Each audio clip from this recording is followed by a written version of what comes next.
process, understanding the context, and understanding that trading days are not isolated. You have to chain them up together. You have to understand the thought process that leads you to developing this trading brain. You need this trading brain in order to be trading. Now, let's take a look at the pink algorithm there, and you can see how penny perfect this is, isn't it?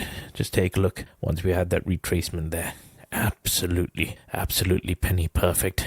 Right, even this, when there was this small little structure there, you could have taken a trade as well. And more importantly, how it started rebuilding more liquidity. Take a look. Absolutely penny perfect. Giving you that beautiful, this is a beautiful inverse head and shoulder pattern with the 5-day, providing you with such defined stop loss target right there. And then once we started breaking out, just see for yourself. If you had runners, this would be absolutely beautiful, just nurturing them in that orange algorithm that we already identified in the first 10 minutes of the day. Absolutely beautiful right there. Imagine maintaining your runners all the way there. Now, I just want to show you the possibilities of that risk to rewards, even though you were taking something with that 5-day moving average as your stop loss right there. Even with 5-day as your stop loss, which is